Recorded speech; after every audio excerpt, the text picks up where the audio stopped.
About a month ago, there was a time period where I was slightly addicted to the game Date Everything. If you weren't on the degenerate side of the internet when this game came out, firstly, you missed out, and secondly, Date Everything is a game where you can literally date everything. Your phone, your bed, your butt plug, it's all fair game, and the best part is, they want you as well. And because of the steamy love affair, I really wanted to make a video on this game, but I didn't just want it to be another playthrough. I wanted it to be something unique, except I couldn't think of anything. Until last week, I had the idea of, oh, why don't I make a real life tier list, print out all 76 characters, cut them out, talk about my playthrough, and then rank every character that we meet along the way. So that's what we're doing today.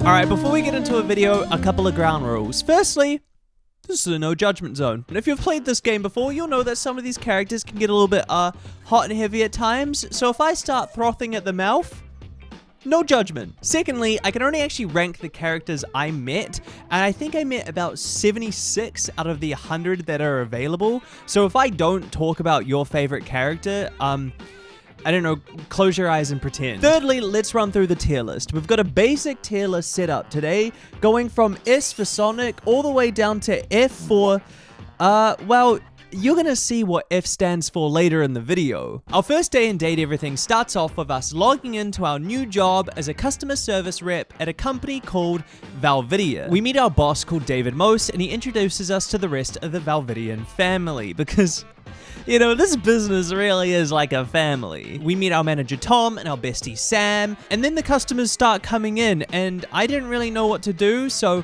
I just started flirting with them all. Many people would probably see working at Valvidia as a career move, but I just see it as a booty call opportunity. And apparently that human connection was too strong for Valvidia because not even an hour into my job, and they replaced me with AI. As if things couldn't get any crazier, I then get a message on Discord, yes, Discord, join my Discord down below, from a user named Anonymous Tinfoil Hat. Tinfoil Hat Man has sent a drone to my house to drop off some strange looking glasses, and when I put these glasses on, oh my god, there's a hot woman in my house. We meet our first dateable character in this game, Skylar Specs, the actual human embodiment of the glasses we're wearing. Skylar explains that the glasses we're wearing are called Datavaders, which allow us to see everyday household objects as their physical embodiment, and we can talk to them, get to know them, and maybe eventually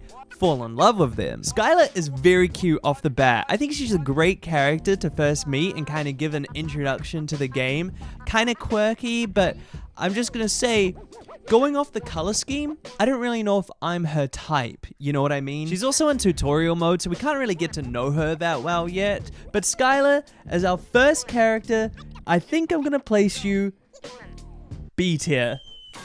That's gonna happen a lot in this video. Skylar wants to teach us how to use the Datavaders and meet other characters in the house, so she takes us over to the front door and, oh boy, if you think we had a good start, well, it's a rough follow-up, because that's where we meet Front Dorian. Now, I'm just gonna say what my first thoughts were when I met Dorian. He looks like a Nazi, right? Like, I know he's meant to be a bouncer because he determines who comes into the house, but the all black getup and the hat isn't helping. He looks straight out of Hugo Boss's 1940s collection. And to make matters worse, You sure about that? he's British. Skylar explains that it takes a while to get to know a character, and depending on how you talk to them and your interactions, you can end up with that character being your friend, falling in love with you, or hating you. But for now, Dorian, ACAB means you too.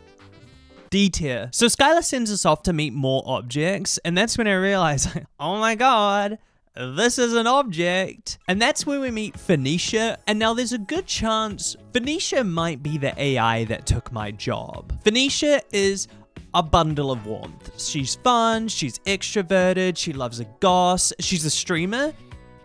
power couple? Who said power couple? I love Phoenicia. It seemed like she cared a little too much about social media, which is a bit of a turnoff for me. I know, how freaking ironic. I'm also concerned about dating a woman that has already had access to all of my private photo albums. Phoenicia, I think you might know too much. Hi C. Skylar did mention about finding a magnifying glass in the living room, so I went over to say hi, and oh my god, save me, redheaded baddie, save me. This is where we meet Maggie magnifying glass, and let me just say right now, this is something you're gonna hear a lot throughout this video. I love women with big hair. The bigger the hair, the harder I fall. Maggie's whole thing is that she's like a detective. I mean, she's literally got a magnifying glass on her head. It's really cute. And as soon as she sees me, she's instantly suspicious. She's like, who the fuck are you? What's going on? Tries to throw hands with me. And Skylar has to come in and explain like, whoa, it's chill. He's a human. He's here to have fun. He can see you because of the glasses. So Maggie tells us she's an investigator and gives us an app on our phone called Rumors, which just kind of gives you objectives and hints on how to find different objects in the house. So for Maggie, I'm going to go like a mid-tier B. So after checking the Rumors app that Maggie gave us, it told me to go meet my bed. Thank God it did, because that's where I met Betty Bed. Now I want you to pause for a second and think about everything you have done in, on, or around your bed. Now I want you to think about that this woman has seen you do all of that and she liked it. Betty's going for a high B, right next to Skylar, I would say. I liked Betty Bed more than Skylar. It's just, she's soft. Hi, Floating Nino here to tell you that today's video is sponsored by Odoo. Odoo is an all-in-one management software that gives entrepreneurs access to a range of applications that makes it easier to manage your day-to-day business. If you have your own Odoo website, Odoo's CRM application makes it easier to track and capture customer leads. As soon as a new entry comes through your website, it automatically appears here as an opportunity in the CRM workflow space, with each lead segregated by different stages and each opportunity card showing you priority level, contact details, and expected revenue. And when a lead moves from one stage to the next, simply click and drag the opportunity down the pipeline to the next stage. It's also simple to keep your team up to date with any changes in customer leads, as all communication, internal and external, can take place in the chatter in each opportunity. Here you can also organize meetings, calls, and mailings to make sure your team is on the same page. And once they're ready, you can send out a quotation right from the CRM app so you can make that sale and get that bag. And if you want to see how your sales are going, Odoo has you covered with that as well. Odoo can analyze and forecast your expected revenue, so all you need to do is sit back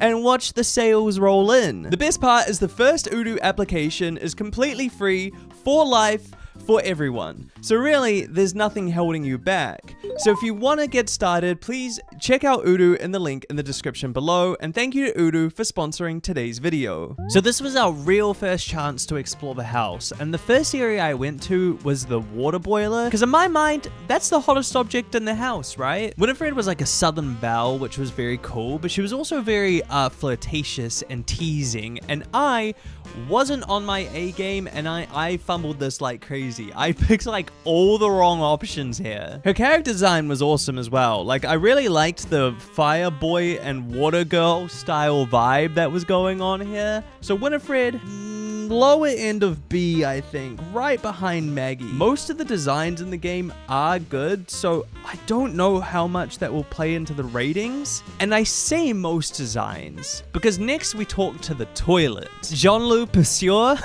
More like Jeanlu piss me off. This dude didn't say anything to me when I met him. No hello, no bonjour. He just started fucking beatboxing at me. Jeanlu Pissure is a French rapper known on the streets as Little Crapper, which is very fitting because his music sounds like shit. And I don't just mean, oh, it's bad. No, I mean it literally sounds like shit. Never blunder, speaking more words than an ancient scroll. Not gonna lie to you, this is kind of what I thought Hamilton was before I watched it. Jeanlu Pissure is loud, abrasive, and also just look at how this man dresses. Like, look at this fit. Bro has a broken plunger on his head. Do you think he chooses to dress like this, or is he just like forever cursed to look like a toilet because he was born as one? Just to really polish the turd on top of all of this, Yeah, Jeanlu pursues French.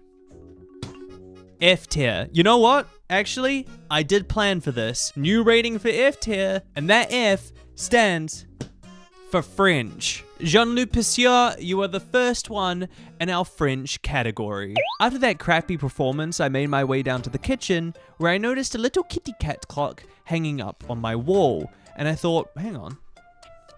Have they done it? Oh my god, there's a cat boy in this game. You think I'd be excited to meet Timothy Timepiece? Like, he's kind of cute. He's kind of got that little nya look to him. And I sort of was, until he opened his mouth. This dude instantly got mad at me because I was talking to him without a schedule. Like, what? He kicked me out. He was like, go away. Come back tomorrow when you have the time to talk to me. Like, dude...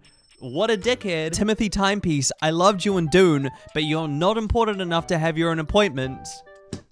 D tier. Next, we found a ship in a bottle with a petite little pirate called Captain Jacques Perrault, and can I just say, they killed it with that one. Like, they kind of killed it. My short king Jacques Perrault.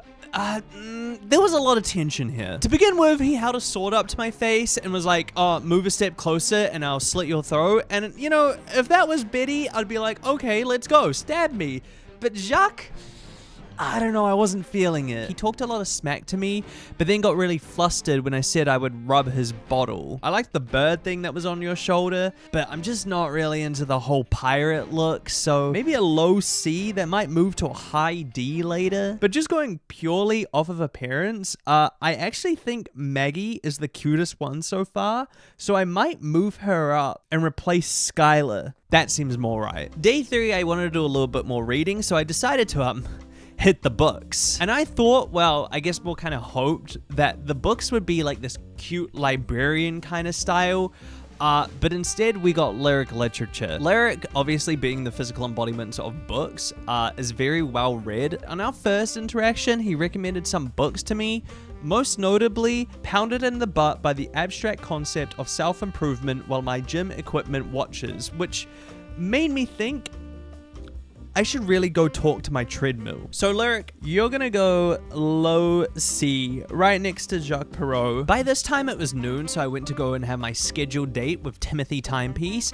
And can I just say, this dude takes his time way too seriously. I take time out of my own day to talk to him, and then I say a simple little joke about time, and he's instantly pissed off. Kicks me out. He's like, come back, see me 3 p.m. tomorrow, and then maybe we can talk. Timothy, you're a dick, dude. You're going down to French. No, that's too harsh. Maybe a low D instead. So after that disastrous date with Timothy, I'm walking around my house, and I notice a globe in the corner of the living room, and all I can think about is those terrible Earth-chan memes from back in the day. So I was like, yeah, I gotta talk to that globe. And that's where we met Guyia, who is proof that the earth isn't flat. Guyia was so bubbly and cute and adventurous. Oh my god, I was smitten with Guyia. Guyia's a globe, so she's obsessed with learning about geography. Like, she wants to know about places, the people in those places, their culture, and like,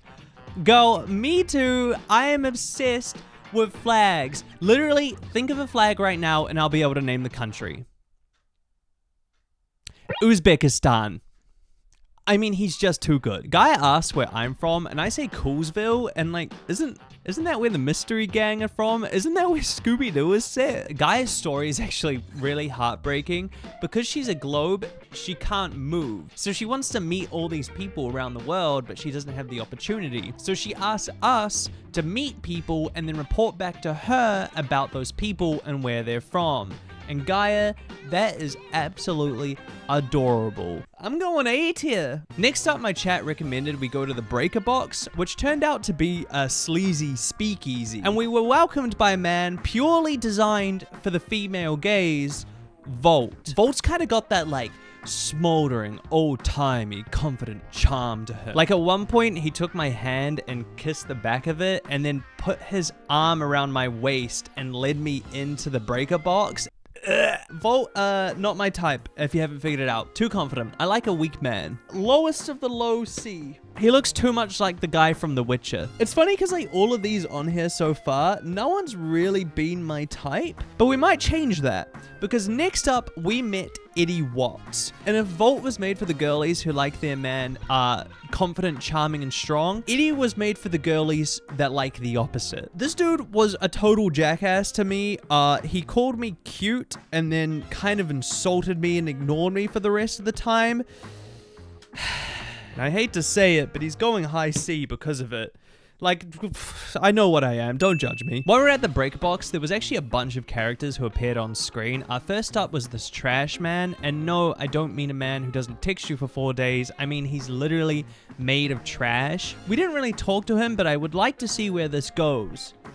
Low B. Next, we met the character who was actually performing at the breaker box that night, Johnny Splash, which, tell me that's not a porn star name. Like, I'm sorry, if this YouTube thing doesn't work out, I'm stealing that as a stage name. I'm gonna go mid-C. Yeah, a mid-C for Johnny Splash. Then we met a microwave who was literally just Duke Nukem, A tier, and then, goddamn, we met the vacuum, who was stupidly, ridiculously hot. Like, I didn't even talk to this dude, but he's gonna get a B tier just from pure appearances alone. Like, call me a dirty carpet, but I need this guy to suck. After being in the breaker box for a few hours, I went to go talk to Cam the trash man, and this is a good reminder that sometimes the mystery is half the fun. As soon as I went to talk to this guy, didn't acknowledge me. Just hit me with a what? Like, yeah, okay, sure, sometimes I go over and I just throw random trash at you, but is a high gonna kill you? Yeah, there was no chemistry in this conversation. Sorry, Cam. I think I'm feeling like you're on Dorian's level.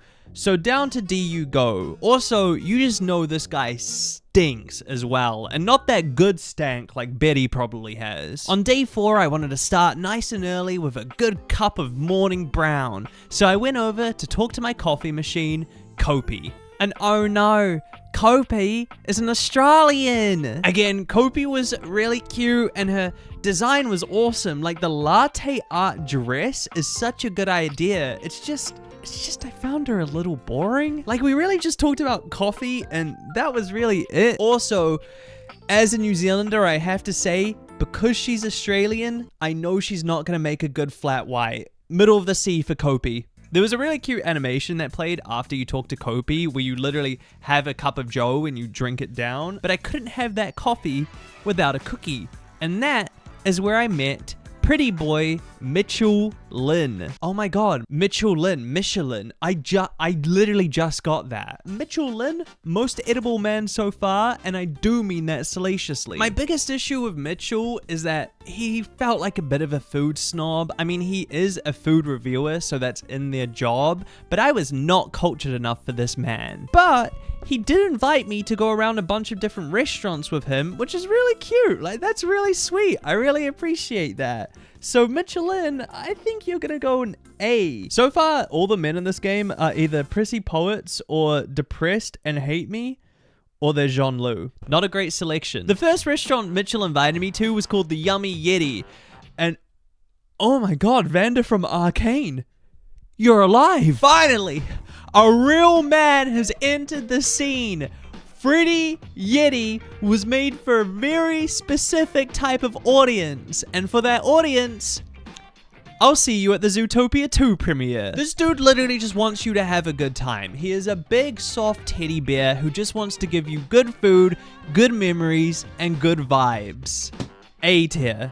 Top of the list, buddy. God, the whiplash we're about to face right now because we went from Freddy Yeti back to our 3 p.m. scheduled appointment with Timothy. This time, I was going to try really, really hard to not be mean to Timothy, which I don't think you understand how difficult that is. Timothy was telling me all about how important scheduling and timing is for him, even telling me that it was the hottest thing a date could do.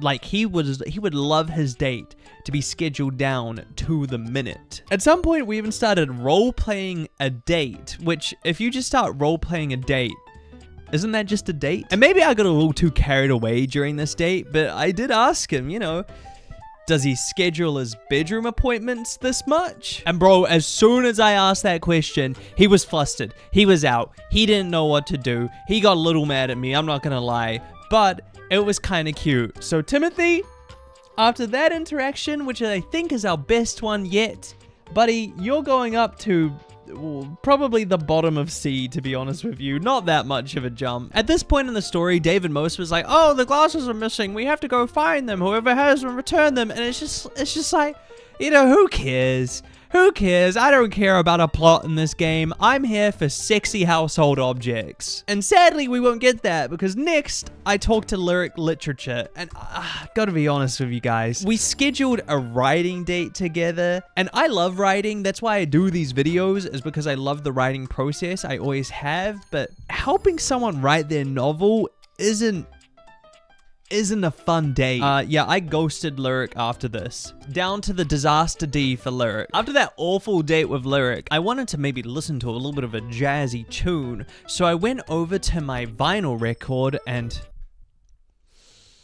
oh my god. Baddie alert. The baddie alarms are ringing. Sound the alarm. It's finally happened. Someone who's my type. We met Rainey, the vinyl player. And Rainey is adorable. Instantly, Rainey drags us in to start dancing with her because she's like, don't be a wet blanket, darling. And we start boogieing the night away together. We start hitting that shit, you know? Rainey tells me she used to throw these big old parties, but people don't really come around anymore for some reason. And then our conversation was cut short, but Rainey tells me to come back and check her out another time. And Rainey, my girl, of course I will. You are the belle of my ball. Top one. Oh my god, I killed Freddy. Sorry. Rainey's in first. Now that we've got a good group of characters, I think I'm just going to give the board a quick cleanup and also rearrange some characters as their positions probably are a bit unfair compared to where I placed everyone else. Alright, I'll be honest, not much changed. I just kind of rearranged people to be in better positions. I think I moved Guyia up and the men in A down because, come on, they ain't better than Guyia. The next morning, I spoke to Betty again. Betty started to talk about how I was really animated in my sleep last night, squirming around and my hands starting to wander. And Betty, I just ate a bad meatball sub. Like, I'm sorry if I had some weird dreams. I actually said to her that me and my boss, David Most, hooked up in my dream last night. And she was so into that. Like, that's so challenges of her. I love a woman who knows what she wants. I'm thinking Betty might go to a low A just because of that. Next, my chat told me to go check out my bedside table where I found this small little bag and yep, it was a butt plug. I mean, the fact that you can date your own tentacle-inspired dildo in this game is just tell me video games aren't art. Benoir was very forward because they're a sex toy, which makes a lot of sense, but I didn't vibe with them. I'm sorry, I got a little bit of the ick. I think it was maybe because we were talking about butt time while this thing was on screen, and I didn't really vibe with that much. Benoir, because of that, I think you're gonna go C, just under 80 watts. I'm more of a third date kind of guy. Next, I went into the kitchen to find a knife, because in my mind, a knife is kind of a sexy object. Don't ask why, I don't have to explain myself. But for some reason, the game glitched out here and I couldn't talk to Daisuke, so I don't really know how to rate him. I'm just gonna go D for Daisuke. I then noticed that we could actually talk to the vent in the ceiling and someone was in there. Someone was living in my vents. Whoever this is in my vents was really waiting to talk to me, but was too freaked out and said I would have to come back to have a conversation with them later, so I was getting mixed signals. D tier vent, man. Because I had 2 major fumbles in a row, I went back to my baby girl Rainey to go, you know, lighten up the mood, and we had a little bit of a boogie, we had a little bit of a dance together. It turns out Rainey might be a little bit, scratched up. When I went to go talk to her, it said she was dancing to incredibly high-pitched, annoying noises, and it didn't really seem to bother her. And you know what? I love that for her. To me, this makes her hotter. What baddie doesn't have a couple of screws loose? And it's up to us to go talk to a character called Celia to find out what happened to Rainey. But before we do that, we were interrupted by this candlestick dude, and this guy just came in and started disrespecting my girl. Like, you wanna go, bro, huh? You wanna light that candle? I don't even know what this candlestick's name was. I didn't bother to learn it. F honorary Frenchman. Now, what you will notice here about the board is a lot in the A, a lot of B's, a lot of C's, some D's. Well, that's about to change, because on day 6, I made my way into the laundromat where I met Harper and Dirk. Baddie, ring the baddie alarm. Baddie alert is going off, and with this time, we've got 2 of them. Dude, walking into this scene, I felt like the fucking scene from Lego Batman, and I was starstruck. Harper is the physical embodiment of my laundry hamper, and I mean, her design. The red hair, the thigh highs, the crazed eyes, it's just perfection. Dirk is the physical embodiment of my dirty laundry, and this man just an absolute failure. And I love him. Dirk feels like Harper doesn't let him be his own man and, do his own things. And Harper is so possessive of Dirk that she doesn't like it when he's out of her sight for more than 2 minutes. And it just hurts to see another man drown while you die of thirst. Harper also complains that Dirk disappears too much, and anytime Dirk disappears, she worries about where he's going and if he'll come back. And I love them so much. Sorry, Guyia. Sorry, Rainey. Dirk and Harper, they're my new number ones. And today, the hotties just kept rolling in, because next we met my toaster, Miranda. Miranda is a musician and a singer-songwriter, which is incredibly hot. So I tried flirting with her, and she was into it, but she said don't try too hard because I see right through players and I burn back. So maybe there's a fiery side to Miranda. I'm gonna go B. On the rumors app, it said that I could meet a permanent shadow, and I thought, interesting. After a little bit of exploring, I found this unnatural shadow over by Guyia, and there I was met by a sultry, deep voice. And what did I tell you? The baddies keep rolling in, because we met XXX Shadow Lord 420 XXX. Wow, that's hard to say really fast. I told you, there's someone for everyone. And Shadow Lord 420 fans, I'll see you at the Zootopia 2 premiere. Shadowlord is such an edgy dweeb. This dude is like any edgy goth kid you meet in a small town. Like, you start talking to him and he's like, "The darkness has been awakened, my penumbra." I don't even know what a penumbra is. He also says that I'm the only one in this house worthy of conversation, which feels a little judgy. So, C, I think. Right next to Eddie Watts. Next, I ran into my chair. She couldn't talk to me because she was on vocal rest. Maybe she's in Miranda's band, but because she didn't say anything, I'm gonna chuck her in D tier next to Daisuke, because I guess that's gonna be our D for did not talk. You could say that talking to Daisuke in the chair was kind of like talking to a brick wall, which is exactly who I talked to next, because I met Wallace, and he fell in love with me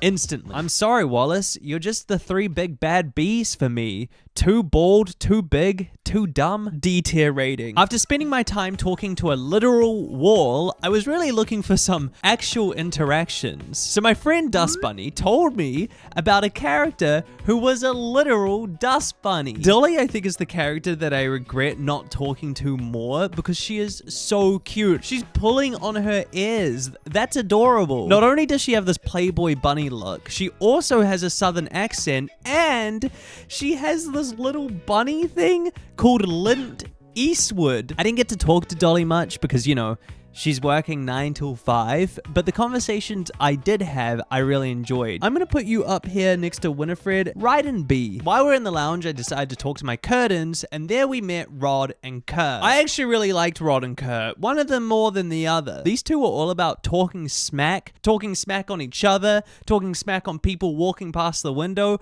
talking smack on me. My only concerns with talking to them is I don't know if I'd be able to keep up with these insults. Like, I feel like at some point I'd probably just start crying, and that would probably put them off. So I'm gonna put Rod at low A, and Kurt, I'll just put you underneath a B. After that, I had my next visit with Harper and Dirk, and these two were screaming at each other. And I'll be honest, I felt like I was missing out. Like, come on, send me in, coach, I'm ready. Dirk mentions that he'll never be like someone named Chappie, and then Harper's like, don't you dare ever say his fucking name again. Dirk then storms out, and Harper explains to us who Chappie was. Apparently it was an ex-boyfriend of hers that one day was lost because someone left him in his back pocket and then put him into the washing machine.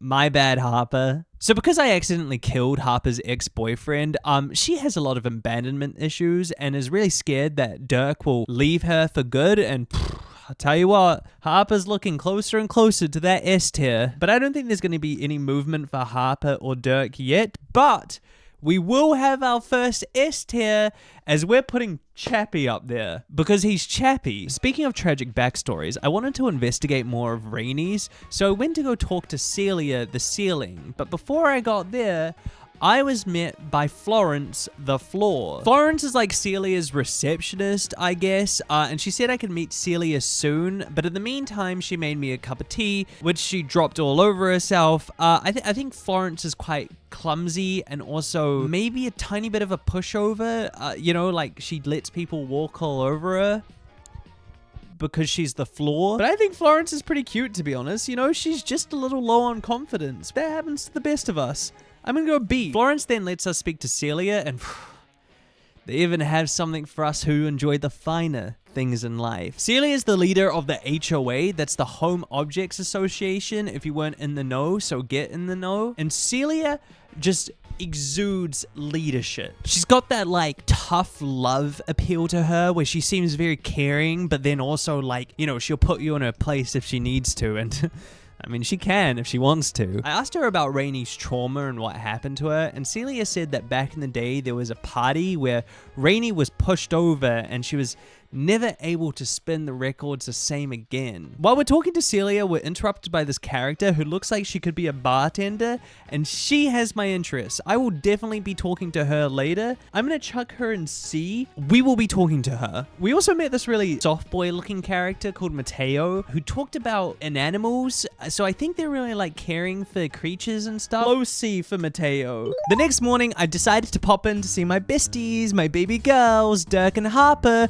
who once again were trying to kill each other. This time, Harper's accusing Dirk of cheating on her whenever he's clean with a group known as the Hanks. Dirk, being the male manipulator he is like, well, maybe I should be cheating on the Hanks, then you'd have a reason to be fucking crazy. His words, not mine. Harper then threatens to sleep with the Hanks to get back at Dirk, and it's like, hello, I'm right here.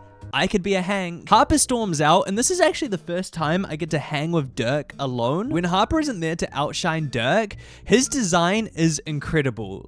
Dirk might not be pregnant, but he certainly delivered. Dirk then tells me that he's really resentful of Chappie because Chappie's legacy is hanging over his head. Dirk then asks me for advice on what he should do, and I'll be honest here, I told him to cheat on Harper. What do you want from me? Every man has his weakness. He then starts talking about his tragic backstory, and you guessed it, it's mummy issues. Dirk explains that he was never disciplined as a child and only received unconditional love from his mother, the Loom. So he loves the toxic control that Harper brings to the relationship. And why is this making me want to put both of them in S? Yeah, they're both going in S. This made them hotter. I don't care. Don't judge me. Okay, this is a judgment-free zone. What did I say in the beginning? I went into the lounge to talk to my game console and sound the alarms.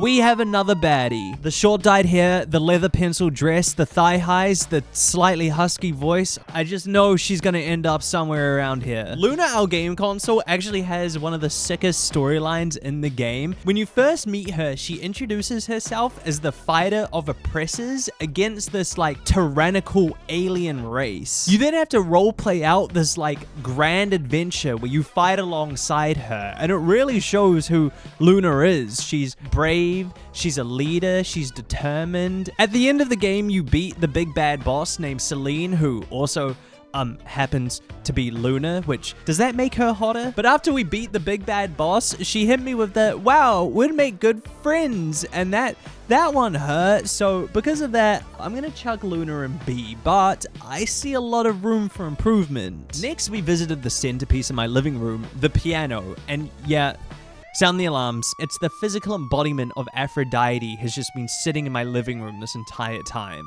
When you first meet Keys, she's listening to an avant-garde piece of music, which is literally entirely silence. And I love when women have strange hobbies. When you're talking to her, we talk about music, classical music, maybe the most beautiful character in the game. I'm gonna put Keys as an A. And I think I only talked to her once. Only not a high A because I'm not a good enough person for her. Next, I wanted to go into the attic, but I was stopped by Dorian, who told me I needed to find a key to get in there. And because Dorian annoyed me and I couldn't get into that one room, I'm putting him down. He's moving to the bottom of D. So instead, I went into the gym where I found a yoga ball and I thought this would be like a Pilates girly, but instead it was a himbo. I didn't think we could get a more porn star worthy name than Johnny Splash, but somehow we topped it with Dunk Shuttlecock. Dunk was really sweet, very himbo energy. You know, he was very lovely, very kind, but not the brightest. I just feel like I would hold him back by my,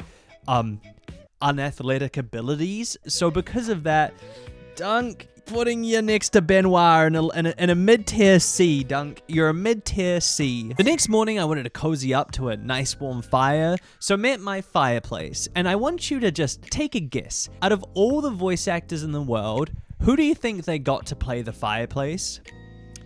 Yeah, it was Dante Basco. They got the fire guy to play the fire guy. Dante seemed like quite the romantic, but the whole conversation was just him teaching me how to use pickup lines, and it's like, dude, I'm not gonna use those. He was hot, but the conversation was not. Oh my god.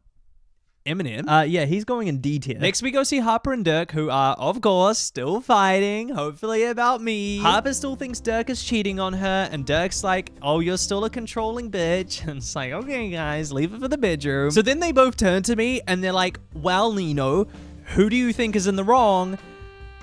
And this is where the game begins. So my grand idea was to break them both up so that they would date me afterwards. I'd be like a double rebound, right? Telling them both off would make me the common enemy, but siding with Dirk would be some weird like bro code shit. So I decided to support Harper because I support women's rights and wrong. Yes, I drink matcha lattes. Tragically, this just leads to Dirk running away and Harper chasing after him. So I feel like that was karma. I'm gonna chuck them both into A for abandoning me. You know who never would have abandoned me?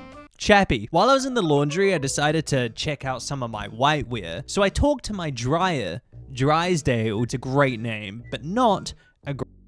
This dude was so up his own ass. This dude pissed me off, man. I did not like Drysdale. He asked me, like, if I could be a castle, what would I have at that castle? So obviously I said a moat because, yeah, every castle needs a moat. And then he was like, that's stupid. Why would you have a moat? And then I was like, well, to keep my enemies out, dumbass. Otherwise I'd be attacked from all sides. And then what kind of castle is that? And then he started getting really philosophical about water or something. And at some point he showed me his chest hair and like, ooh, F tier, get away from me. After our run-in with Harper and Dirk, I really wanted to see who these Hanks were, explore some of Harper's accusations a little further. Can I just say, the Hanks, these are my boys. These are my stupid, jacked boys. The Hanks were your classic himbos. Like, I'm pretty sure they would be best friends with Dunk Shuttlecock. Their favorite sport is hank gliding, which is like hang gliding, but with the Hanks. I love these dweebs. The biggest issue with the Hanks is that they come as a package deal, which has its good and bads. My favorite was Hank 5, the green one, but I did not fuck with the red-headed Hank. I don't know which one he is, but this dude pissed me off. He kept making these like unsolicited dirty comments towards me when I just met him. Like, dude, have a day off. I literally just rocked up. So I don't know if I would be up to this homie polycue. This homie queue. Oh, you know what? I'm gonna put the Hanks over here with Kurt and Rod. I think they would be friends. While I was in the bedroom, I talked to my bedside lamp called Lux, and pretty privilege is real. Lux was all about themselves and only themselves. Like, they had that real LA influencer stench. Sorry, not an influencer, an influnker, which stands for incandescent, naturally flavored, like unbelievably naturally charismatic, entertainer. If we were going just off personality, yeah, Lux would be somewhere down here, but listen, pretty privilege is real, and tiny shorts, tiny waist, pretty face, I'm gonna go for a B. We then got to meet my microwave, Luke Nukem, properly this time. Listen, I enjoy that he wasn't a dick to me, but Luke brings a lot of that, masculine energy that I don't always vibe with. Like, he was literally like, hey, tomorrow come back and we'll go to war together. Bitch, do I look like I'm made for war? Yeah, Luke's a little too intense for me. And then I went to go talk to my toilet plunger, forgetting that the toilet plunger would just be Jeanlu Pursuer, so I wasted a conversation on him. But everything is a happy accident, because luckily while I was in the bathroom, I decided to talk to my mirror. That's where we met Amir, who in my opinion, probably the most attractive dude in this game. Amir's a real romantic, real charmer, and that kind of gives me a little bit of suspicion, but he's so pretty that I just have to forgive him. A tier, I think he's up there with Freddy Yeti. I think he's a Freddy Yeti kind of guy. Having Wallace as my only loved character was a little embarrassing, so I went to fix that by going to talk to Dirk and Harper. At this point in their relationship, Dirk and Harper despise each other. I think they're just so tired that they want to be put out of their misery. They asked me if they should break up, like what they should do with their relationship, and I had to do the right thing. I told them to break it off because at this point, it was like an Am I the Asshole thread that had just gone on for way too long. So they broke up.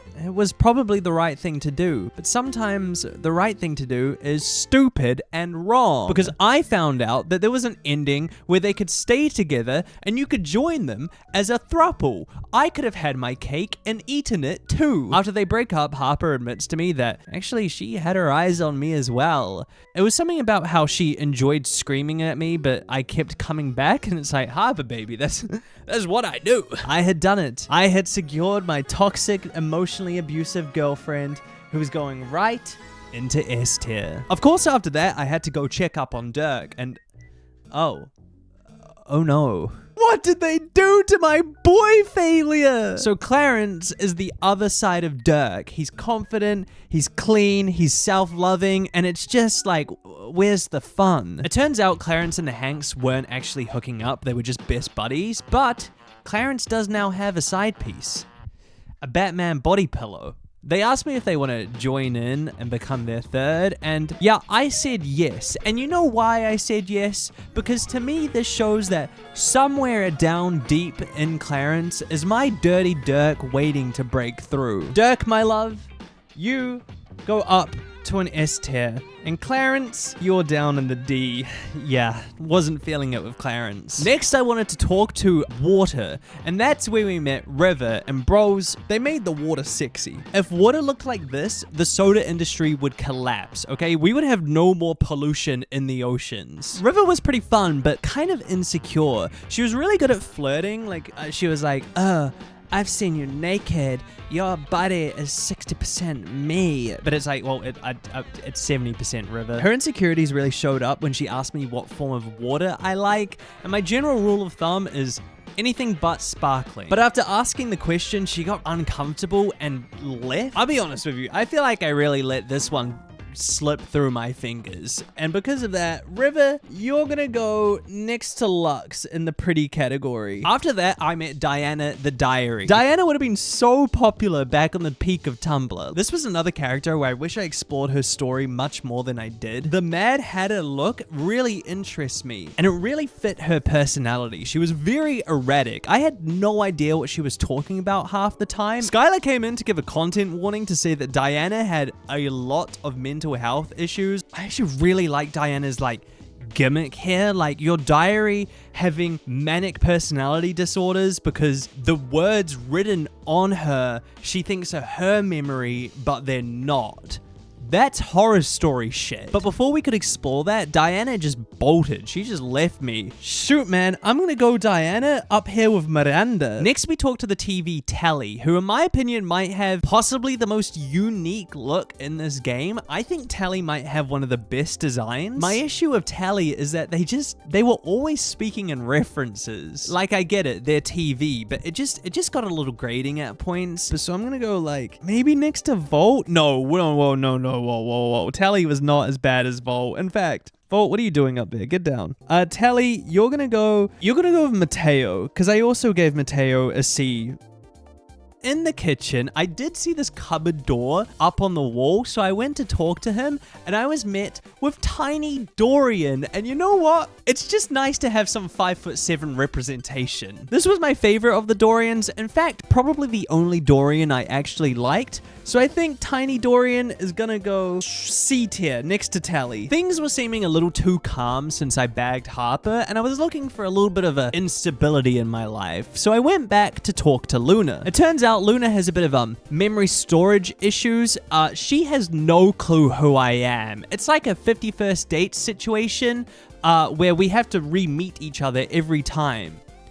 Oh my god, does that make me Adam Sandler? I tried out different routes and dialogue options. It was kind of like a choose your own adventure or a romance roguelite, except this time there was no changes. We still ended on a friendship. So Luna stays at a B. And speaking of B, I really wanted to meet this bar cart lady that I had seen at Celia's. So I popped in to see my bar cart, Beverly. Beverly mentions that she's not the most successful entrepreneur out there and that the bar has gone through many reopenings. My first interaction with Beverly, she was very extroverted but also quite awkward. And that's how I like them. Bev gives me really big girl next door vibes where she was very teasing. Like, she called me out for being a fucking loser who doesn't invite anyone over. And because I don't invite anyone over, she doesn't have any customers. Bev's gonna go from a C up to a B. Next, we're off to see the lovely Luna again, and I'm gonna use this as an opportunity to say I actually have a cat called Luna who doesn't live with me. She's with my parents, but she is the scrungliest little 2 kgs of a cat I've ever seen, and I love her with all my heart. I would die for little Luna. Last time I saw Luna the console, she told me to say the word lingonberries as like a special code word to let her know that her timeline had been reset. So I let her know, and she was like, oh fuck man, we've been through this before. I found some Xeno goggles, which apparently progressed the storyline, but I'm not really sure how. And in this run through, I was way more forward with Luna. Like, I was way more flirtatious with her than previous ones. I was like, you know, how about after we save the world, we go on a little bit of a date? And she was into that. She actually said yes. After defeating Celine this time around, we got the recipe for something called a harmonic stratosphere, which if we use it, I believe would break Luna out of this loop. This time around, Luna was actually so impressed with my combat skills that she fell in love with me, which means nothing because she's just gonna forget who I am next time. So because of that, I'm actually gonna move Luna up to like, let's go A tier next to Rainey and Guyia. After that intense battle, you just know I had to go for a nice cold one. So I went to check on Beverly, who was really surprised to see me. She was really down about not having any customers visit her, which is like, okay, like, I don't know what you want me to do about it, bro. I'm too busy flirting with my bed. Beverly was running out of ideas of how to get her pub off the ground, even being like, but I'm a cute, charming bartender. Why is no one arriving? Which is so real of her. So Beverly and I put our brains together to try come up with a new ad campaign to get people into the tavern. And during it, we mentioned the word Mary. And then Beverly was like, oh, Mary? Well, Holiday would love that. And I was like, well, who's Holly? So Beverly, you're gonna stay at a B for now, and I'm gonna try find out who this Holly person is. I assumed they would be in an attic because, well, where else do you keep your Christmas decorations? Except freaking Dorian, once again, would not let me into a room in my own house. God damn it. You're below vault at this point. So now I had to find a key to get into my attic to open up Dorian. And to begin with, I looked in my desk in my office, who turned out to be Dasha. 2023 Rhea Ripley, anyone? Like, I get the vibes. You might have to be a sick fuck to ask a woman to pick you up, but take me to the emergency room, because that's the first thing I asked her to do. Her whole thing is about like driving self-confidence into the player. So we go on these fake dates, and I completely fumbled the bag. I started flirting with her, and she was like, stop it. You're bad at this. So while Dasha might be jacked, her real biggest muscle is her heart. Actually, I hope not, because I think that's what leads to cardiac arrest. Dasha, you're gonna get a B. I actually really liked Dasha. Next up was Jerry the junk drawer. You know how I said that there was someone for everyone in this game? I would like to meet the person who well, Jerry is there someone. Jerry looks like he would have been in that, like, collection of rat men that were very popular a few years ago. You know the ones. You know who was going around. Jerry suffers with hoarding since he's a junk drawer, and at some point, he actually showed off his collection of misprint pennies, which led to me showing off my collection of misprint pennies. So maybe I should have been involved in that rat men. Yeah, men are really easy because Jerry just spent maybe like 6 minutes talking about his random hordes of shit that he has, and I just said it was pretty cool. Then he fell in love with me. It's genuinely that easy. Personally, I didn't like relating to Jerry that much. His kind of disheveled and erratic behavior made me really want to take a good hard look in the Amir. Sorry, Jerry's D tier. Sorry, rat boy lovers. The next day I went and saw Luna again, but I fucked the whole thing up and then she didn't talk to me. So we're gonna leave that. And then I went and found this trap door by Winfred where I met Trap Dorian.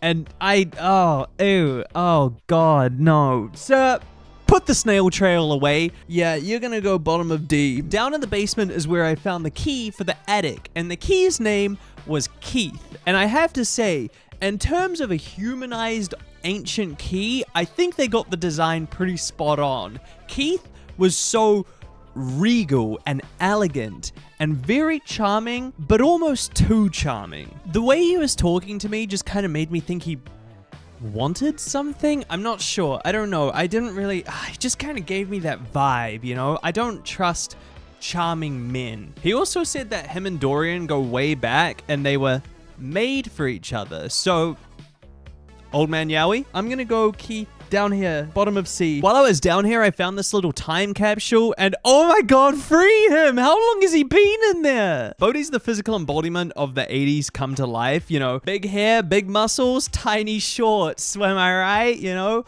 one bad lunge and you're seeing Bodhi's tiny Dorian. I don't know, I wasn't really vibing with Bodhi that much. I think it's because he was a bit of a himbo and I feel like we've already had a few himbos. Like, if I was gonna choose a himbo, I would go for the Hanks and not Bodhi. I might chuck you C. He was nice and all, but he didn't really stand out that much. Now, if we're gonna talk about standouts, if we're gonna talk about Rat Boy of the Month, you can't be missing Vaughn Trap. Vaughn is a rat trap, which makes him both a rat and a trap, I guess. I guess he's both of them. Vaughn's design is so fucking funny, man. His little unshaved whiskers, his rat tail with the space buns and a quiff. This dude has 3 hairstyles going on. He's also voiced by Dana Snyder, or you might know him as Gazpacho from Chowder. So he's got that real New York accent there. You know, someone out there loves Vaughn Trap, and it's me. I love Vaughn Trap. Vaughn, you've gnawed your way into my heart. I'm going A tier. I'm going A tier for Vaughn Trap. Fuck it. On day 15, I really made it my goal to try win over Luna because the last time was pretty embarrassing and I messed it up. So today, she was going to be mine. Heartbreakingly, but expectantly, Luna didn't remember us, but this time around, I made the harmonic stratosphere after we defeated Celine. So there was no more chances of Luna losing her memory. It turns out the bad guy Celine wasn't just played by Luna, it actually was Luna, because Luna's soul had been broken into 3 separate fragments. We used the harmonic stratosphere, and in one big, very extravagant finale, a bright burst occurs, and Luna's soul becomes one. Once Luna becomes her true self again and regains all her memory, she tells us her name isn't actually Luna, it's Connie Soul, which actually makes a lot more sense for the character. That name makes a lot more sense. Connie's like, well, Nina, after all that, will you love me, the real me, the whole me, the good, the bad, and the ugly? And I'm like, yeah, well, I wouldn't I went through this entire thing over like 15 hours. I wasn't gonna say no at this point. And then that's it. We had done it. We had bagged our third baddie? I can't remember. I've lost track at this point. But Connie was now our girlfriend. Connie's storyline was genuinely one of my favorite in the game. Probably my favorite, actually. Like, helping her rediscover herself through this choose your own adventure sci-fi thriller action adventure was really fun, and in my opinion, incredibly creative for that video game aspect. So because of that, Connie's getting promoted right to the top. Connie Soul is an S tier. So now that was sorted and we had the baddie secured, we went back down to the attic to open up Trap Dorian with Keith, and as it turns out, we were right.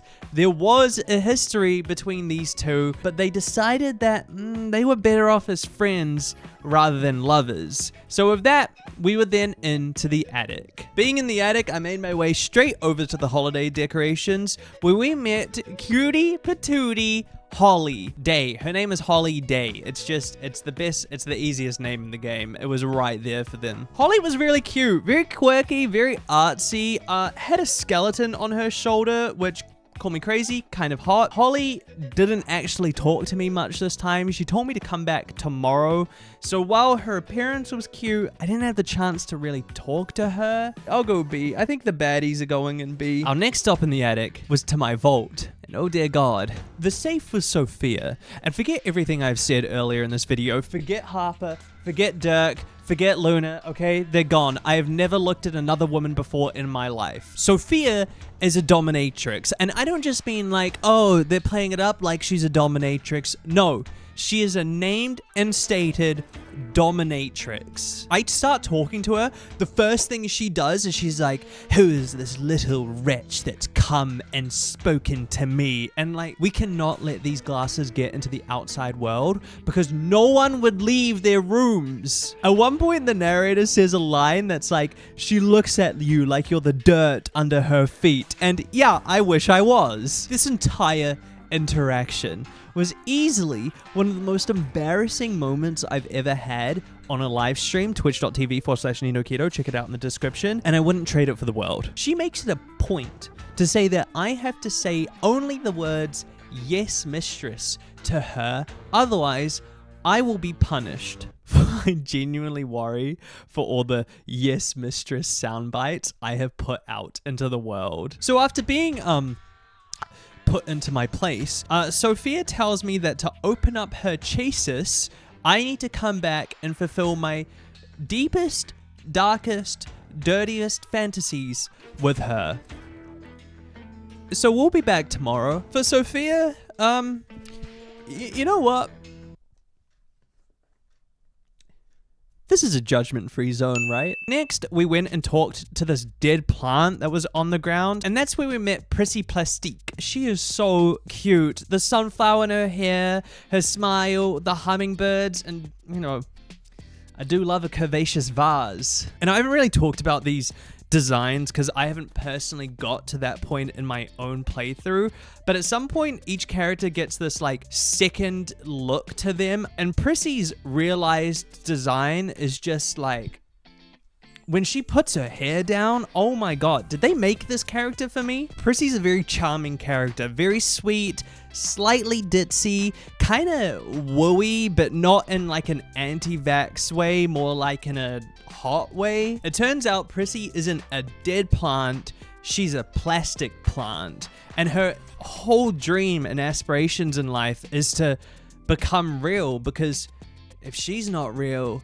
how can she be real? So our goal is to help Prissy go from a plastic plant to a real plant so she can be more true to herself. And the first way she asks us to do that is to fertilize her, which I'm pretty sure Sophia just tried to fertilize me beforehand. So Prissy gives us the fertilizer and gives us a ritual that we have to recite. So as we're dousing on this fertilizer, we have to chant and do this dance around her. And her being a witch makes this way hotter. Like, yes, queen, the cosmos is in constant flux. Bend the universe to your will. Unfortunately, Prissy stays plastique and it doesn't work for her this time, but I'm gonna come back in 24 hours and see how she goes then. But for now, my little witchy queen, you're gonna go A tier. I thought we had actually run out of options today because you can only speak to 5 people at a time, But then I noticed this little light floating in my attic, and when I went to talk to it,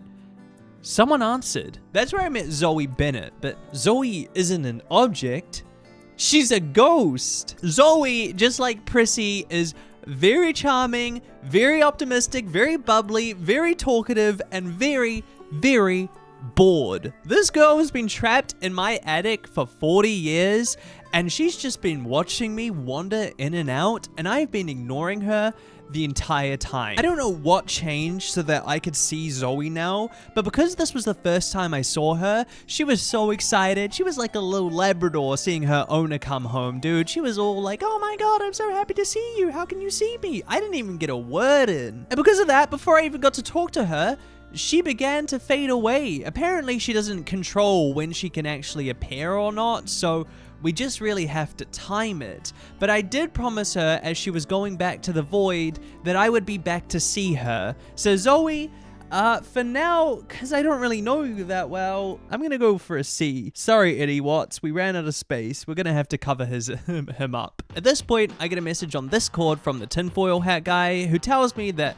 Valvidian are after me and the only way I can stop it is by making Skylar real and destroying the database.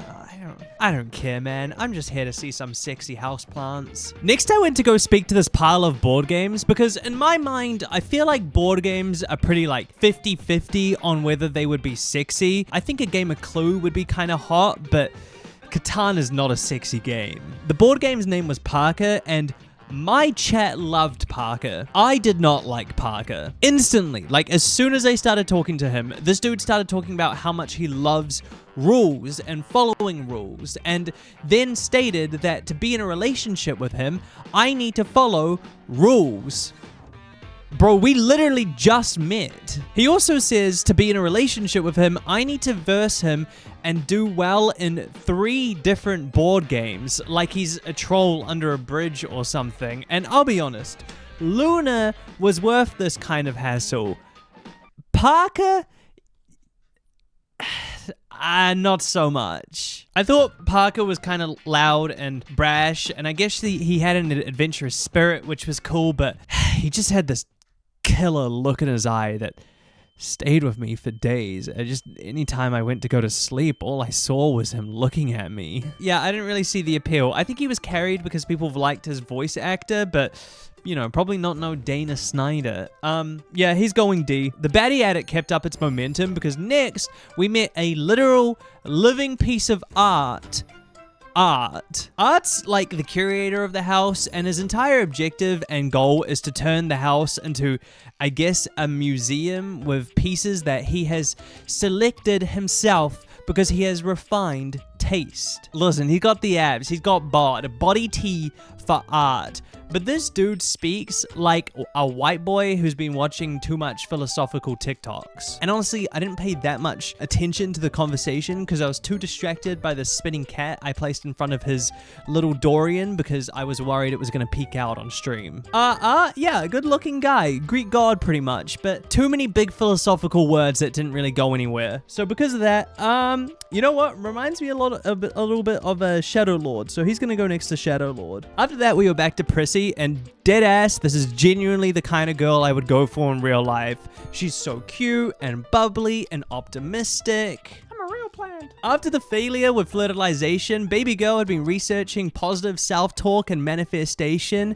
and this time she thinks she's cracked the case on how to become real. And what Prissy thinks she was missing was of course Woot. I mean, how could you forget the Woot? Woot is pretty much like love and support from someone else, so Prissy asked me to woot all over her with this wootering can she gave me. So I wooed her, and Prissy asked how she looks, and can I just say, sometimes the main character in this game can be such an asshole. Like, one of the responses is, you look a little wetter, like, don't fumble this. We'll come back later to see if the wootering has worked, but Prissy, I gotta say, your unrelenting optimism is winning over my heart. However, it's not moving you up the board. Next up, we were back to Sophia. She asked me to pick a safe word because we were about to do some role playing. So of course, I picked the word linguini. Remember that.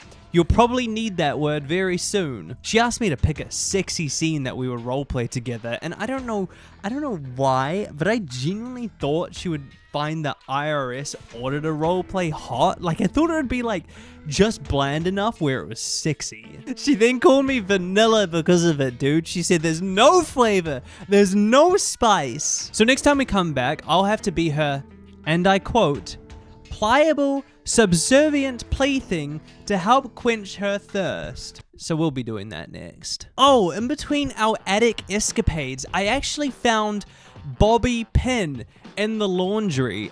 Chat really loved bobby pin, but me, I don't know. I'm not really into the like edgy, rebellious type that much. It feels like a little bit of an overdone trope for me. Like, I get the appeal and I kind of fuck with it, but it's more like a drinking buddy I see every 5 months sort of vibe rather than a romantic sort. So bobby pin, I think, oh god, maybe low C for me. Genuinely might. No, I'll put them next to Luke Nukem.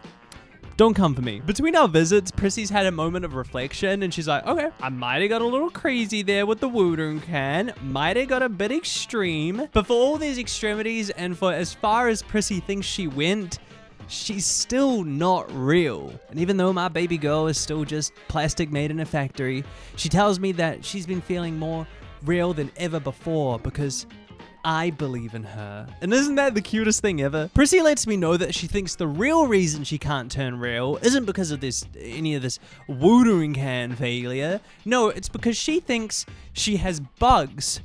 Which is like, Prissy, why didn't you tell me beforehand? Do I have to let the other objects know? So to get rid of the bugs, Prissy asked me to rub vinegar on her leaves, which is quite possibly the most intimate part of this game yet. And now, if we come back later, we'll check to see if Prissy has got real. And after probably the most wholesome interaction in the game, we ruined it by going over to Sophia to have some dirty roleplay. We go straight into the IRS roleplay, bro. She even chucks me into some like a tux with an assless chaps, like just bend me over and spank me like the dirty tax dodger I am. So together we had a hot and steamy night of filing my IRS form 4562 and looking into my illegal offshore bank accounts. God, it was sexy. Weirdly, she was into it and I might have been too. So because of that, I think I'm gonna put Chappie down and Sophia up in the big guns. The next morning I went to go visit Timothy outside of his schedule. I don't know how he does the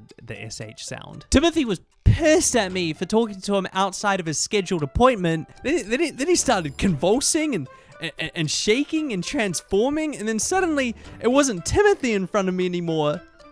It was Timmy. Timmy is Timothy's alter ego, who's an actual cat boy. And the reason Timothy's schedule is so tight is because Timothy hates Timmy and doesn't want anyone to meet him in his Timmy state. You know, I said the Sophia part is the most embarrassed I've ever been on stream.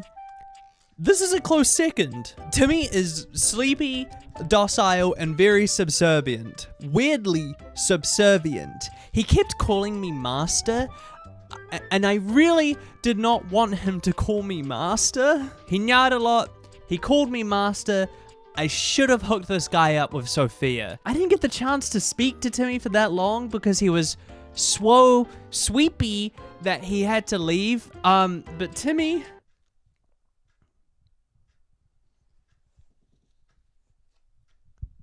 Don't judge me. After that, I was hoping Prissy would have some vinegar I could pour into my eyes, but gosh darn it, would you believe it? She's a real plant now. This is proof that manifestation works. Prissy's story was genuinely so lovely. I mean, just such a gem of a character. Just someone who's so optimistic and so determined to get towards her goals that you can't help but love her. And I think Prissy really shows that just with a bit of self-belief, love and support from the people around you, and ritualistic magic, you can become what you want in life.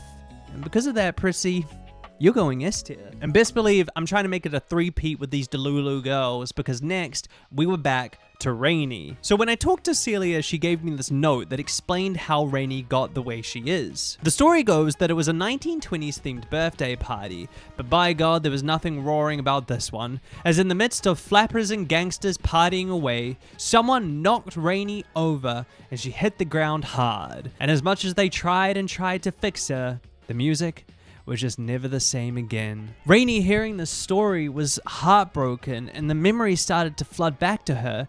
She remembered the decades being stuck in the attic, being replaced by cassette tapes, CDs, Walkman. But even after all that, Rainey said she doesn't care what people think. She just wants to listen to her music, her way. And in this whirlwind of emotions, Rainey just needed some time alone and she stormed off. And I say this from the bottom of my heart. I can fix her. Speaking of A-tier baddies, I hadn't spoken to Guyia in a while, so I wanted to check in to see how she was going. And while I was there, I made sure to tell her about all the people from around the world that we had met. I told her about Dorian, who is from England. Oh, come on, you fucking lions. Sorry, that was cringe. And then I told her about Jeanlu, who of course started rapping at us, because what's worse than a white boy rapping at you?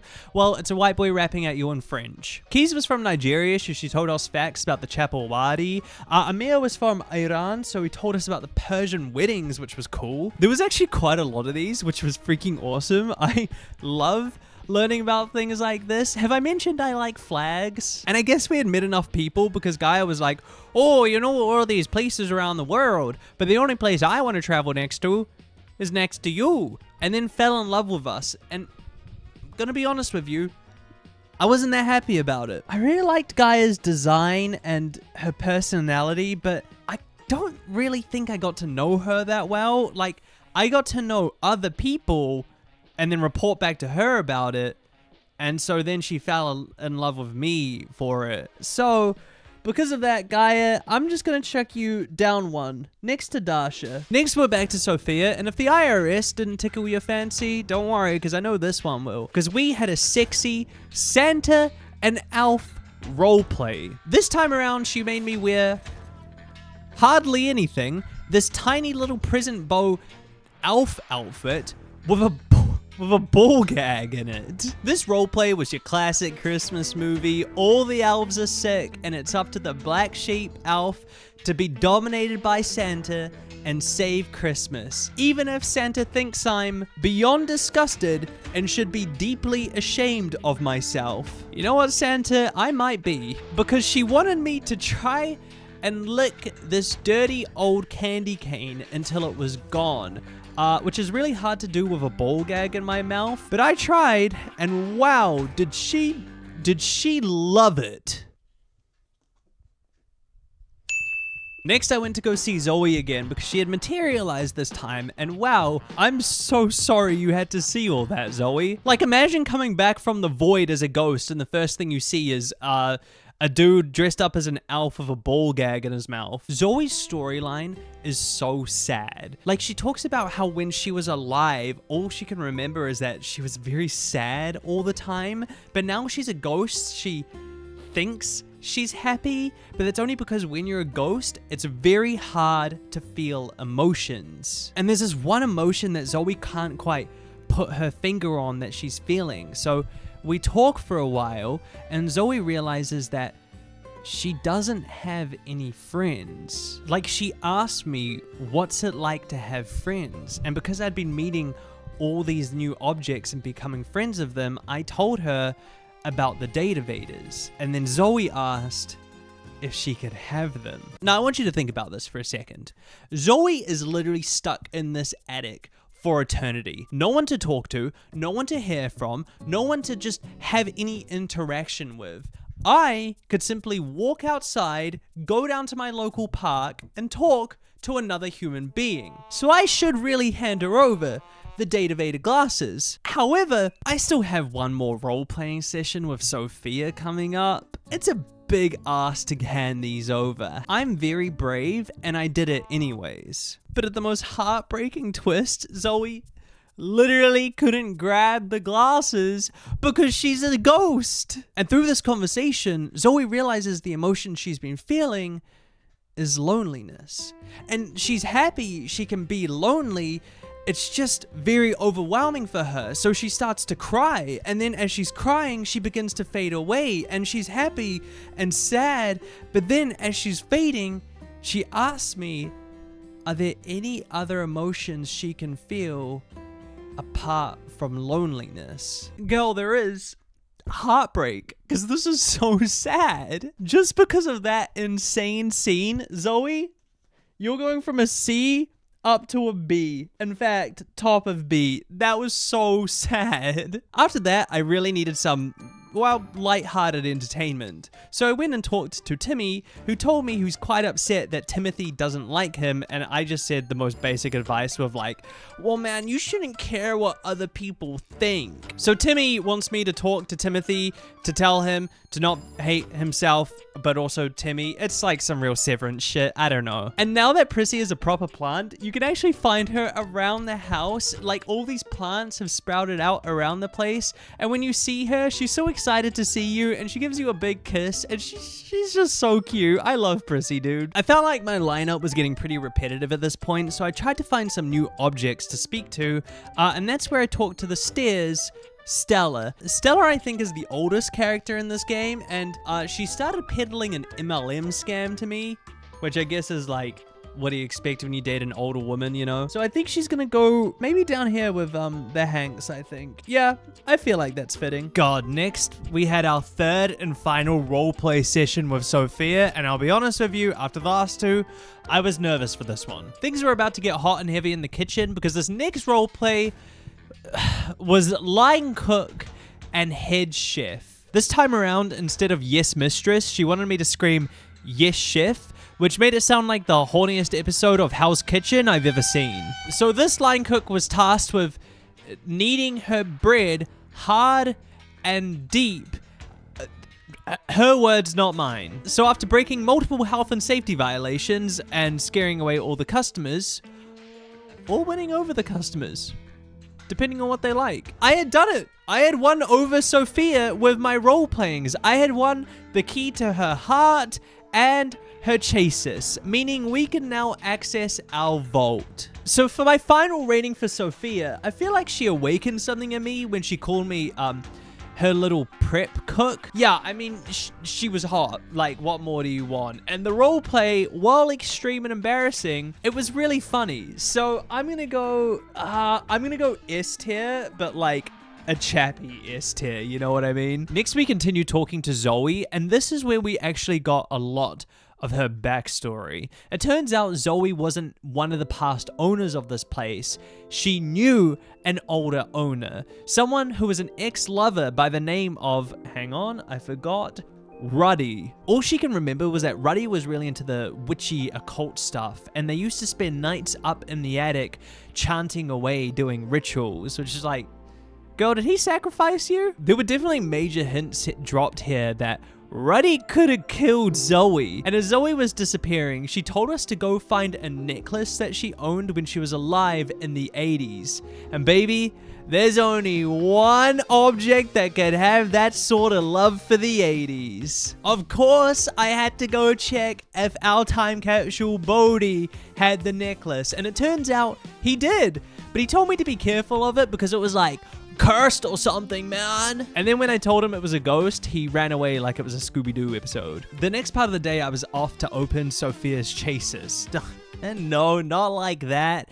I was meeting the money inside her, Monique. Sophia's really protective of Monique, which is very interesting. Like, Sophia says that Monique is very sheltered. I'm sensing a dynamic here, but I'm not sure what the dynamic is. Monique wasn't very happy to see me because according to her, the only time I see her is when I'm in dire financial straits with the IRS. Monique then started giving me financial advice and a budgeting plan, and I hate to say it, this was the sexiest part of the game. Monique is super pragmatic, super organized, very accountant-like, but, and I'm gonna be the first one to ever say this, kind of in a sexy way. We're running out of space on the B tier, so I'm gonna go between an A and a B.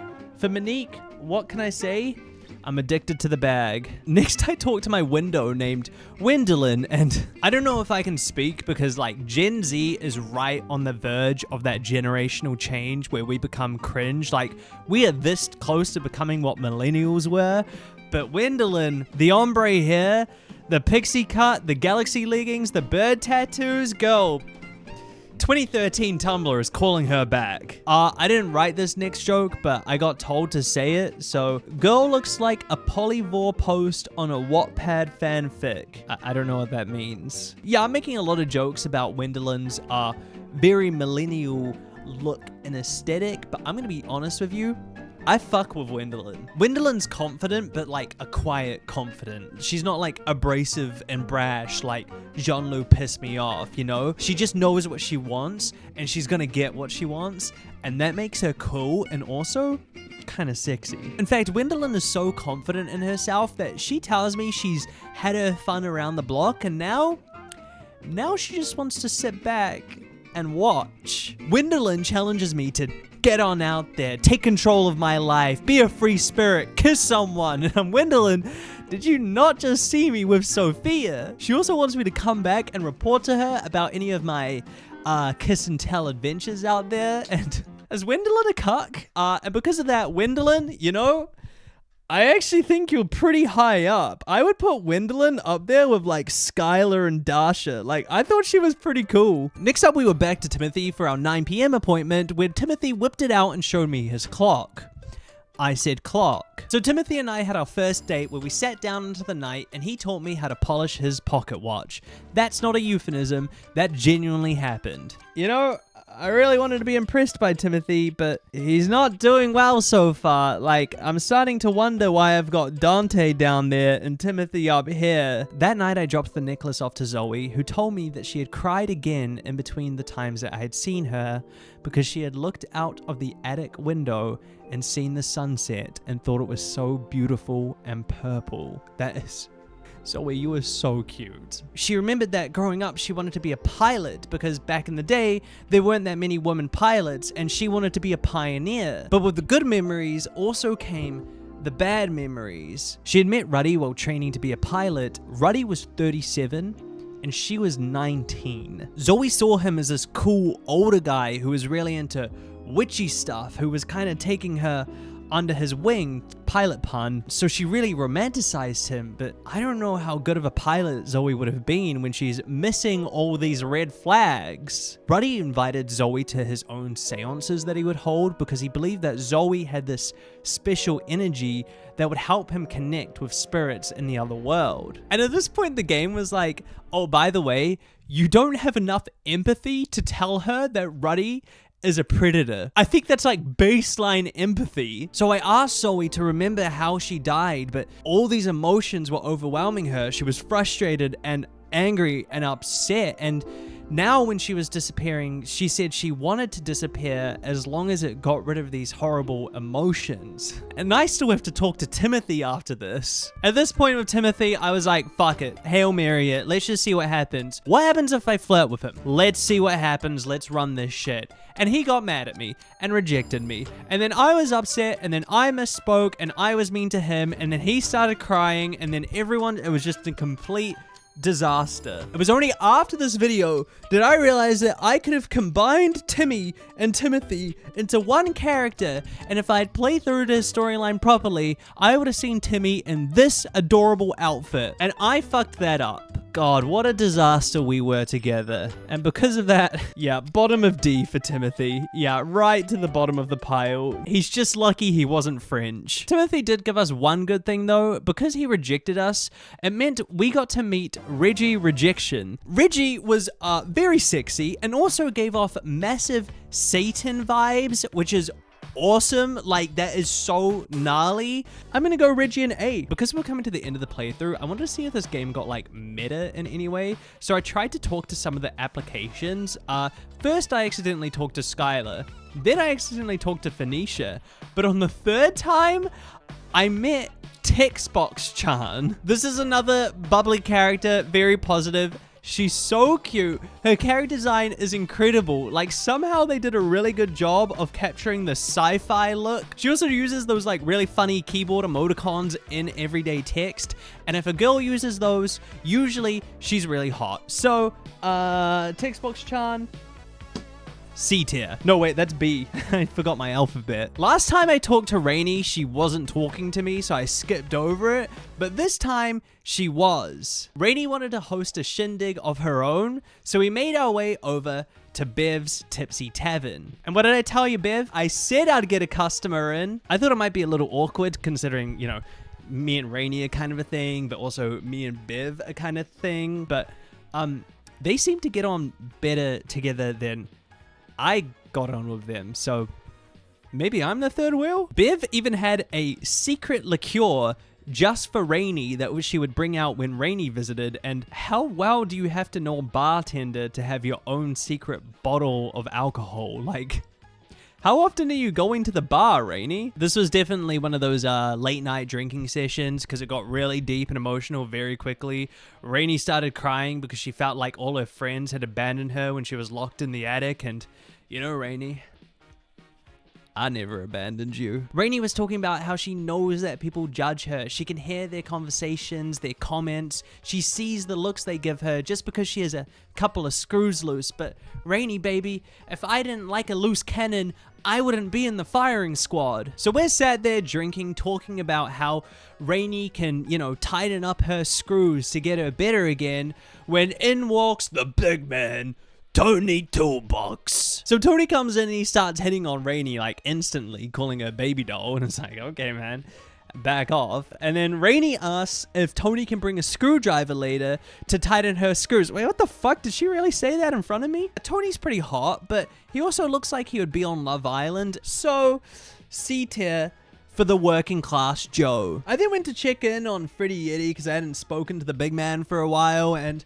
yeah, we just kind of talked about food, but that was almost as sexy as talking about budgeting, so he solidified as himself in A tier. I then gave Kopi another go because, again, I do want to like Kopi. I just wasn't feeling it. We only really talked about Irish coffee and she made me one. It was kind of it. I'm sorry, Kopi. I might move Kopi down closer to the end of C and Tony up because I liked Tony a bit more than Kopi. The next time I saw Zoe, she had actually remembered how she died. It turns out Ruddy and Zoe were doing a seance together to communicate with Ruddy's dead father, but it wasn't working, and Ruddy was beginning to grow frustrated with Zoe because the energies in the room were all wrong. Zoe, becoming like it was too much, stood up to just shake her legs off, but because she stood up, she had broken the circle. Ruddy got infuriated and had a big fight, and all Zoe remembers is turning to leave and then falling down the stairs and breaking her neck. As she was dying, all Zoe remembered was Roddy blowing out the candles and waiting for the paramedics to arrive. So, did he push her? How do you just fall and break your neck? Like, that's not adding up for me. Surely other objects in the house would have seen something happen, right? Well, we don't really get an answer to it. Like, I can't actually say what it was, because I don't believe we find out. So at this point, Zoe hates being in between worlds, being stuck between living and death and being in the void, and she realizes that, well, she's ready to go. She's ready to move on, and now that she knows how she died, she can move on. So the next time we see Zoe, she'll let us know if she wants to move on or not. And oh my god, I'm so enthralled by this story. Zoe, A tier. High A tier. I guess all this death talk freaked me out a little bit because in my dreams that night, we met the physical embodiment of nightmares. And this is really just proof of how far a voice can carry a character because, you know, the horse head, the multiple eyes, wasn't really doing it for me. but the voice... Trying to put up a tough front, huh? Now we're in play. Nightmare was just trying to be really freaky, but not like Betty freaky. She was just trying to be really scary. So I'm gonna go C tier, right next to Jacques Perrault for Nightmare. When I woke up in the morning, I went off to see Rainey, and Tony had dropped off his Phillips head screwdriver. And Tony, I judged you too quickly, sir, because he left the screwing to me. According to Rainey, to hit all the right places, she needed to take her top off. And look at this fucking dialogue option, dude. Oh boy, boob town, population, me. Yeah, who has 2 thumbs and loves titties? This guy. So, in an intimate setting, we sat there in the kitchen with all the other objects around, and I tightened Rainey's screws. And by the end of it, our girl was back to normal. According to her, I did a great job because apparently I knew how to screw a girl good. Rainey opened up that she wasn't sure how she was going to face the other objects in the house, how she was going to look them in the eye after they abandoned her. And I said to Rainey, fuck them. You know, you've got this far. You don't need them. You have me, baby girl. Rainey told me she felt like a brand new woman, and that she just needed some time to herself with her new self. So I left her alone. I actually forgot to get this next part on stream, but the next time you see Rainey, she is back to normal. Our quirky queen is swinging away. She still talks about how it makes her angry. She was abandoned. It's going to take some time to work through her emotions because she was perceived as being broken by these people who she thought she trusted. But she does talk about how I never abandoned her and how I seem to be the only one she can trust now. And so she asked me if we wanted to be an item, and of course I said yes, bagging us another baddie, Rainey. And Rainey, it's an S tier. Of course it is. All the baddies I bag have to be an S tier, dude.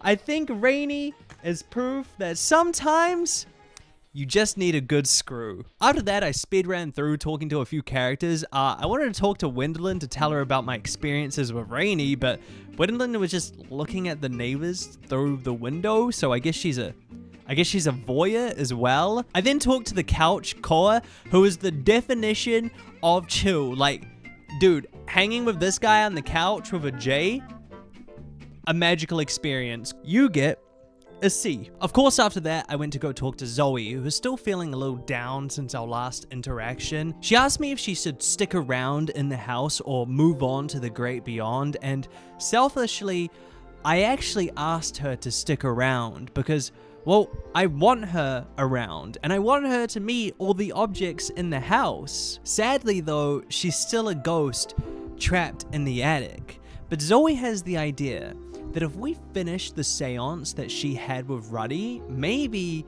that would allow her to move on to the next world or move around the house. I don't really know my ghost rules that well, but I'm not really sure how that would cut her tether to the room, but I'll try it anyway. So we have to go and gather 3 or 4 mystical beings to attend her seance to help Zoe get real. I decided that Zoe would be the last storyline we finished up on stream, so now is our opportunity to go meet any of the household objects that I have wanted to see but haven't had the chance to yet. So I talked to the fan in the gym named Fantina, and wouldn't you know it, she's a big fan of me. Fantina was very obsessive. Is that a good or a bad thing? I'm not sure. I think Skylar said she was a little stalkery, which in any other circumstance, I'd be all about that. But I don't break the cardinal rule of YouTube. Don't date a fan. So Fantina, you're going low C tier. I then went back to the attic, which is definitely earning its name for the baddie attic, because I talked to this pile of boxes in the corner, and how have I played 24 days in this game, and only now am I meeting the goth MILF. Lady Memoria, simply based on appearance and aesthetic alone, is going A tier. After that, I went into a closet where I met this triangle named Tina Triangle. She's mean, she's rude, and she watches Love Triangle Island. What more could you ask for? Tina Triangle is also voiced by Grey Delisle, who voices Azula in Avatar The Last Airbender, where this whole thing kind of started. So B tier. And now, this was it. Our final character. And since this is our final character, I actually let my chat choose who we would talk to, and they chose a 20-sided dice. Now, our last experience with a board game didn't really go that well, so I thought surely a dice would be a better experience. No, I was wrong there. We got to meet Chance, a nerd who loves playing D&D. That's it. That's all I can tell you about him, because truly, there was nothing else. I don't know what to give this guy. You know what? Let's roll for it. Let's actually roll a digital 20-sided dice to see what he gets.